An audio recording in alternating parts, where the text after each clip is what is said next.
아멘. 할렐루야. 감사합니다.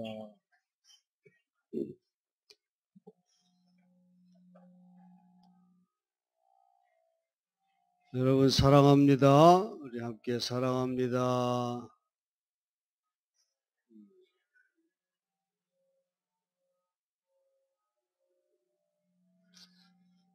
예, 오늘도 기쁜 주일에 주님 앞에 나온 성도님들에게 주님의 은혜와 평화가 넘치기를 축원합니다.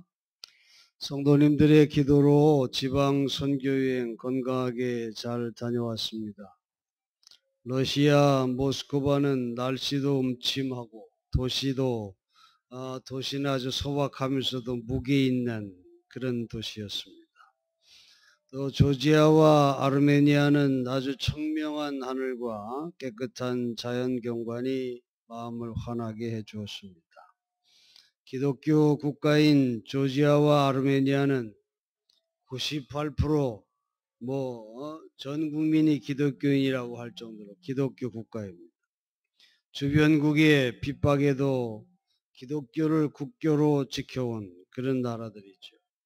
조지아는 몽골의 침략으로 과거에 10만의 기독교인이 예수 신앙을 지키면서 순교를 당한 그런 역사를 가지고 있습니다.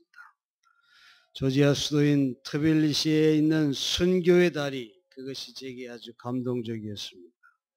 몽골군이 쳐들어와서 예수 신앙을 거부하면 살려주겠다 그렇게 말했지만은 죽음으로 예수의 신앙을 지켜서 그 다리에서 10만의 성도들이 순교를 당한 그 다리를 보면서 감동이 밀려왔습니다. 현재 전 국민이 500만 밖에 안 되는데 그 당시 10만이라고 하면 엄청난 숫자가 아닐 수가 없는 거죠. 또 아르메니아 수도인 예레반에는 300여 년에 지어진 세계 최초의 성당이 있습니다. 그곳에 예수님의 십자가의 작은 조각이 있고 또 로마 병정이 예수님의 옆구리를 찌른 그 창이 보관되어 있었습니다. 그리고 무엇보다 감동받은 것은 노아의 방주가 대홍수 끝에 표류하다가 도착한 곳인 아라랏산 전경을 아주 선명하게 볼 수 있었다는 것입니다. 해발 5,137m의 고산이라서 평상시에는 늘 구름에 가리워서 잘 보이지 않는다는데 우리가 갔을 때는 가이드도 놀랄 정도로 아주 선명하게 볼 수 있었습니다. 노아의 아들인 야벳의 후손이라는 이 아르메니아인들에게 이 아라랏산은 민족의 상징적인 산입니다. 그런데 현재 터키에게 빼앗겨서 그저 접경 지역에서 바라보기만 해야 하는 그런 안타까움을 가지고 있습니다. 예레반 수도에서 날씨가 좋을 때 이 아라랏산 전경이 나타나는데 이 전경을 볼 수 있는 집값이 아주 비싸다 그래요. 기독교 국가로서 이 아르메니아와 조지아는 조상들의 믿음의 유산을 가지고도 모든 삶 속에 예수의 향기로 변화된 모습이 잘 나타나지 않는 것, 그런 것을 보면서 많은 생각을 했습니다. 유럽이나 여러 나라들을 가보면 정말 상상할 수 없는 천문학적인 돈을 들여 지어진 성당들을 보게 됩니다. 하나님의 신앙을 생활 속에 나타내기보다는 기독교 유물로서만 전해지는 모습이 마음을 씁쓸하게 만들죠. 우리 기독교 국가라면 사회나 문화, 정치, 경제의 모든 분야에서 기독교의 정신과 가치가 나타나는 아름다운 향기가 있어야 하는데 모든 것이 세속화되어서 물질과 탐욕, 부정과 부패가 판을 치고 있는 그런 현상들을 볼 때 과연 기독교 신앙의 의미가 무엇인지를 생각하지 않을 수가 없었습니다. 초대교회는 믿음의 주요 온전케 하시는 예수를 바라보자, 이 표 밑에 그리스도인이 된다고 하는 것은 예수를 삶의 모범으로 배우는 자임을 나타내고 있습니다. 물론 초대교회 시절에는 아직도 예수를 직접 보고 그 생활을 아는 사람들이 있었기 때문에 예수를 배운다고 하는 말이 더 실감이 났었을 것입니다. 그러나 우리 교회 역사를 보며 알 수 있는 것처럼 중세기의 교회가 타락하면서 금관을 씌운 예수, 보통 사람과는 거리가 너무 먼 하늘 높이 모신 예수상을 만듦으로써 예수를 배우고 본받는 일은 엄두도 못 내게 그런 신적인 존재로만 부각시켰습니다. 교황들이 입는 예복을 보면 보석이 가득한 모자와 지팡이, 찬란한 예복을 입고 신적인 위엄을 드러내려고 하는 그런 권위적인 모습도, 또 수백 마리, 수천 마리의 소가죽으로 만든 성경책의 유물들, 또 성경을 신부들만의 소유물로 만들어서 성도들은 읽지도 못하게 해서 성경을 신비의 유산으로 만들었던 그런 모습들을 보면서 복음서에서 나타난 예수, 초대교회가 전하는 참된 예수를 만나지 못하게 하는 그런 엄청난 오류를 교회는 저질러 왔던 것입니다. 복음서에서 전하는 예수는 우리들 보통 사람이 친밀감을 가지고 접근할 수 있는 생활 속의 예수요, 보통 사람인 인간인 예수였던 것입니다.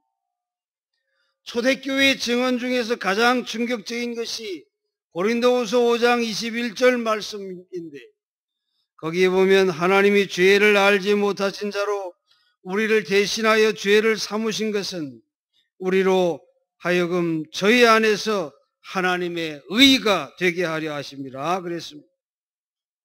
죄 없으신 그리스도가 죄인처럼 됐다고 하는 그 말은 우리에게 모범과 배움이 되고 그러기에 위로와 격려가 되는 예수라고 하는 사실을 우리에게 보여주고 있는 것입니다.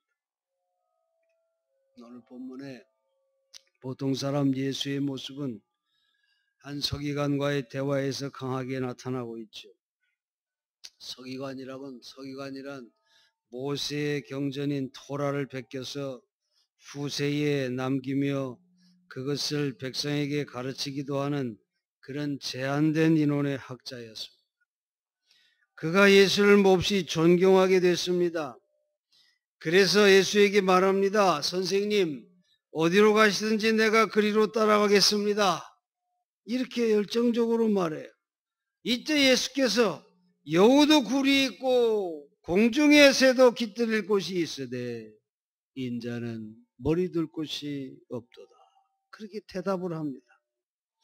여기서 예수님은 자신을 인자, 다시 말해 사람의 아들, 평범한 목수인 요셉의 아들임을 자칭하고 있어요. 이 학자의 기대를 꿰뚫어 보고 있는 예수님은 나는 그대가 생각하는 특별한 존재가 아니고 보통 사람이야. 그것도 잠자리도 안정되지 않는 나그네와 같은 인생이야. 이렇게 대답하고 있다고 하는 겁니다. 여러분, 예수님의 행복관이 물질적인 안정이 있지 않음을 우리에게 보여주고 있어요. 예수님은 세상의 영광을 추구하는 것이 아니라 하나님의 뜻을 행하는 것을 기쁨으로 살았습니다. 죽음은 여러 가지를 평준화합니다. 세상에서 혜택을 엄청나게 받은 사람이나 돈이 엄청나게 많은 사람이나 그렇지 못한 보통 사람, 가난한 사람이나 모두가 똑같이 되는 날이 죽음의 날 아닙니까? 죽음은 다 똑같은 거예요. 그런데 여러분, 똑같이 죽어도 평준화되지 않는 것이 있다는 것입니다. 그것은 뭐냐? 내가 살아있는 동안 하나님의 뜻을 얼마나 성취하였느냐 하는 이 생명의 유산면에서 차이가 있다. 내게 맡겨진 하나님의 목적을 지금 내가 이루고 있다고 하는 그런 자부심, 이것이 바로 머리 둘 곳도 없는 보통 사람 예수님의 기쁨이었다는 것입니다. 또 이런 주님의 가치를 받아들인다고 하는 것이 바로 우리 주님을 섬기는 그리스도인들의 기쁨이 되어야 하는 것입니다. 예수님은 부활 후에 보세요. 보통 사람의 모습을 아주 인상적으로 보여주는 그런 부분이 많죠. 시리에 찬 두 제자가 엠마오로 걸어가고 있을 때 그들 곁에 한 사람이 함께 걸으며 대화를 나누었습니다. 이 엠마오의 두 제자는 자기 옆에 걷고 있는 이 조용한 동행자가 누군지 의식하지 못했습니다. 약간의 대화를 나누었지만은 그분이 바로 보혜사 예수요, 위로자 예수요, 부활의 주님이 자기들과 함께 걷고 있다고 하는 사실을 알지 못했습니다. 아마 교황처럼 보석에 박힌 휘황찬란한 모자를 쓰고 또 온 예복에 찬란한 그런 보석을 박힌 옷을 입고 지팡이를 짚고 그리고 그런 모습으로 나타났다고 한다면, 그런데 주님은 그런 모습으로 그들 앞에 나타나지 않았습니다. 교권을 잡은 거만한 모습으로 나타나지 않았습니다. 언제나 예수는 병자와 가난한 자들에게, 죄지은 여인과 세리 매국노에게, 불구자와 어린아이에게, 실망한 자와 고민하는 자에게 조용한 동행자로 그들 곁에 오셨습니다. 성 프란시스는 12세기에 살았던 사람으로 예수님처럼 생활하려고 노력했던 수도사였죠. 이 프란시스의 전기를 읽고 감동된 워싱턴주의 대학생인 로브슨 군이 나도 성 프란시스처럼 살아봐야 되겠다. 그렇게 결심하고는 갈색 옷을 걸치고 빗물에 세수를 하고 부궐에서 먹고 가난한 아이들의 발을 씻어주고 창녀나 마약 중독자들을 도와주려 하고 그리고 나무에 앉은 새들을 바라보며 중얼중얼 설교를 했습니다. 그런데 이렇게 한 지 불과 이틀 동안에 이 청년은 사람들에게 2번 매를 맞았고 결국 경찰에 붙들려 정신병원에 호송되고 말았습니다. 이 로브슨 군은 이렇게 수레하고 있어요. 현대는 너무 똑똑한 사람들이 많아서 예수님도 성 프란시스도 나오기 참 어려운 시대입니다. 만일 예수가 지금 미국에 나타나서 그때처럼 포도주를 즐기고 창녀와 죄인들과 어울려 다니고 공중의 새를 보라고 설교한다면 기독교인들이 선두에 서서 그를 잡아 정신병원에 쳐놓을 것입니다. 이렇게 자기의 짧은 성자를 모방해 본 경험에 의해서 이렇게 말을 했던 것입니다. 사도 바울은 말합니다. 우리 주 예수 그리스도의 은혜를 너희가 알거니와 부요하신 이로써 너희를 위하여 가난하게 되심은 그의 가난함으로 말미암아 너희를 부요하게 하려 하심이라 그랬습니다. 여기 부요와 가난은 모두 상징적인 언어이지요. 예수님이 육신을 입으신 사실이나 그의 겸손과 사랑 그리고 조용한 동반자로서의 생애와 보혜사 성령으로서의 역할을 스스로 가난한 자가 되셨다.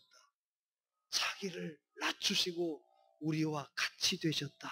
이런 말로 표현하고 있는 것입니다.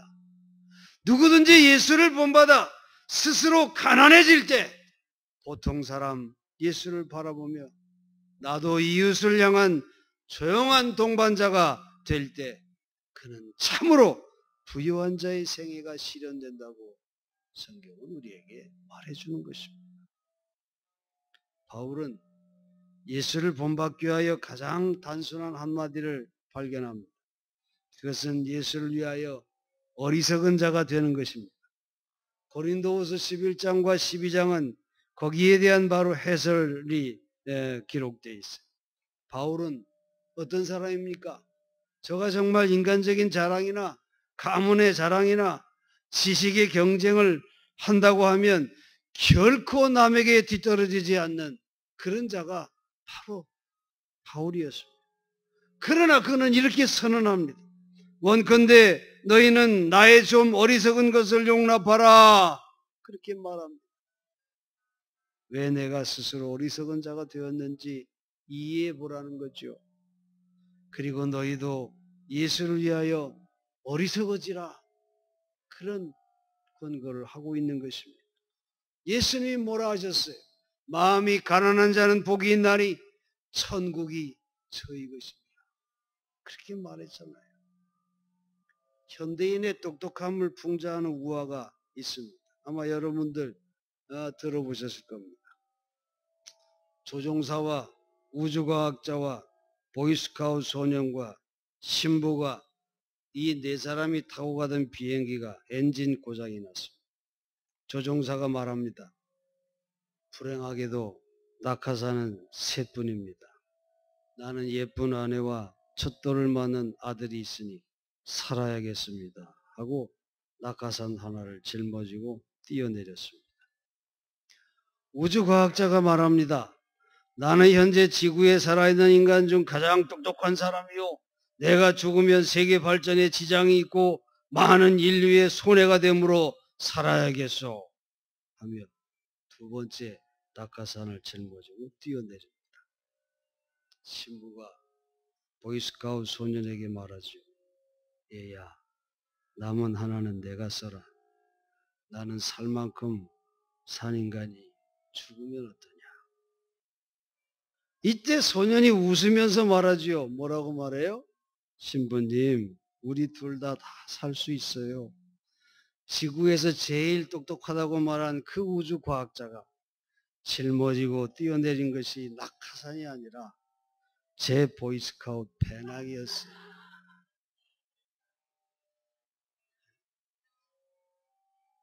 여러분, 똑똑하다고 사는 것이 아닙니다.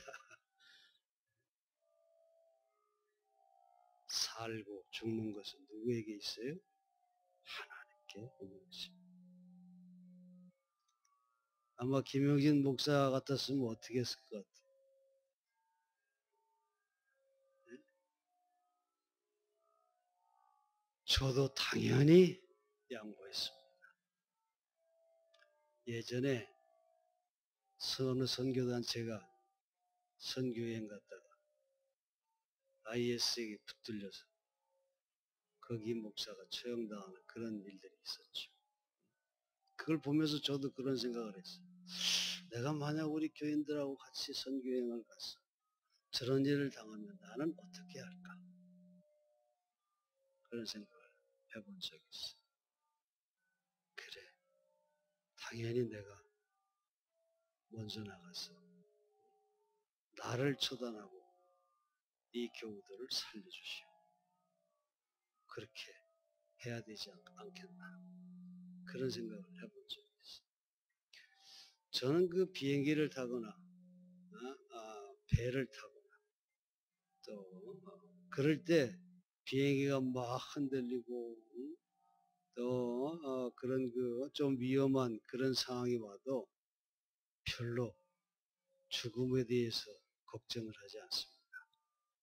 이왕 비행기에 탔으니 죽고 사는 건 누구한테 맡겨요? 하나님께 맡기는 거예요. 맡겨야 하는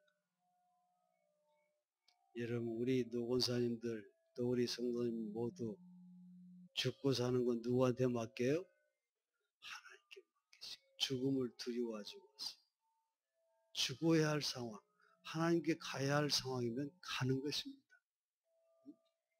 내가 안 간다고 버틴다고 되는 게 아니에요. 응?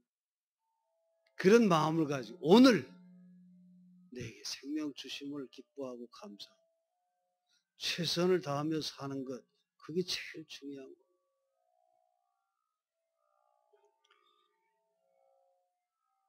여러분, 예수님께서 스스로 가난한 자가 된 것은 우리를 부유하게 하려 하시며, 바울이 스스로 어리석은 자가 된 것은 보통 사람, 예수의 진리, 바로 이 사랑의 복음을 알게 하기 위해서임을 우리가 기억해야 합니다. 사랑하는 성도 여러분, 복음은 삶을 동반해야 하는 것입니다. 예수의 신앙이 삶 속에서 나타나지 않는다면 그는 예수를 삶의 주인으로 모신 자가 아니라고 만방에 공표하는 것과 같은 것입니다. 여러분, 어제 우리는 잊을 수 없는 역사적인 날을 맞이했지 않습니까? 가슴이 벅차고 눈물이 쏟아지는 그런 감격적인 남북 정상회담을 가졌습니다. 평화통일을 활짝 여는 그런 판문점 선언문은 온 세계를 열광시키기에 충분했습니다. 올해 안에 종전협정을 전쟁 없는 평화협정으로 바꾸고 비무장지대를 평화의 지대로 만들자고 하는 선언, 정말 말로 표현할 수 없는 하나님의 은혜가 아닐 수가 없습니다. 아직도 이 나라는 이념과 갈등으로 혼란 속에 있습니다. 종북 좌파로 정죄하며 교회 안에서도 위장된 평화의 쇼라고 하는 그런 보수주의자들의 생각과 같이 하며 남북회담을 반대하는 그런 모습, 우리나라에 둘로 이렇게 갈라져 있는 아픔이 있습니다. 여러분, 우리 그리스도인들은 그런 자세를 절대로 가져서는 안 될 줄로 압니다. 이북이 만약에 위장된 쇼를 한다 할지라도 평화를 위해서 우리가 치러야 할 희생이라면 무엇이든지 치러야 하는 것이 우리들의 자세가 되어야 하는 것입니다. 얼마나 감격적인 그런 역사적인 그런 모습을 우리가 보았습니다. 여러분, 이제 새 시대가 열려진다고 하는 것, 그것을 향해 우리가 기도해야 합니다. 한민족이 하나 돼서 평화 공존의 길을 만들며 서로 왕래하며 사랑을 나누는 그런 우리 한민족이 되도록 그렇게 기도해야 합니다. 그저 그동안 이 나라의 보수주의자들이 반공을 국시로 이용하면서 북을 적대시하고 이 나라를 긴장을 고조시키면서 그동안 정권을 유지해 오지 않았습니까? 여러분, 이제 우리는 정말 한국교회가 달라져야 이제 이북에 복음을 전하는 길이 열려진다고 하는 것을 기억하고 그 준비를 철저하게 해야 할 때입니다. 사랑하는 성도 여러분, 우리는 보통 사람 예수를 본받는 성도가 되어야 할 줄로 믿습니다. 우리에게 주신 소명을 한국교회가 발견해야 하는 것입니다. 정말 이 민족 위에 하나님의 나라를 세워가는 사역에 초대된 공동사역자들이라고 하는 것을 잊어서는 안 됩니다. 이기적이고 탐욕적인 신앙의 세속화를 버려야 합니다. 그리고 보통 사람, 겸손한 섬김의 모습을 보인 예수님의 사랑을 오늘 이 한국교회가 실천해야 하는 것입니다. 성 프란시스의 사랑을 우주적인 사랑이라고 부르지요. 그는 인간뿐만이 아니라 해와 달과 별, 자연과 동물까지 모두 아끼고 사랑했어요. 늑대와 참새에게 설교했다고 하는 전설도 그래서 의미가 있는 줄로 압니다. 그는 하나님이 지으신 모든 피조물이 조화를 이루어 사는 것이 창조자 하나님의 뜻으로 그렇게 믿었던 것입니다. 스스로 보통 사람이 된 성 프란시스의 정신과 믿음을 잘 드러낸 것이 그의 기도문인 우리가 잘 아는 나로 하여금 평화의 도구가 되게 하소서. 그 기도문입니다. 이 기도문을 끝으로 오늘 말씀을 마치려고 합니다. 주님, 나를 평화의 도구로 삼아주소서. 우리 눈 감고 들어봅시다. 함께. 나를 평화의 도구로 삼아주소서. 미움이 있는 곳에 사랑을 심게 하소서. 상함이 있는 곳에 용서를, 의심이 있는 곳에 믿음을, 절망이 있는 곳에 희망을, 어둠이 있는 곳에는 빛을, 슬픔이 있는 곳에는 기쁨의 씨를 뿌리는 자가 되게 하소서. 오 거룩하신 주님, 나로 하여금 위로받으려는 것보다는 위로해 주는 자가 되게 하시고, 이해받으려는 것보다는 이해하는 사람이 되게 하시며, 사랑받으려는 것보다는 사랑해 주는 자가 되게 하소서. 주님, 내가 먼저 용서할 때 나도 용서를 받으며, 내가 먼저 줄 때 나도 받을 수 있으며, 내가 죽을 때 영원히 살 수 있음을 믿기 때문입니다. 아멘.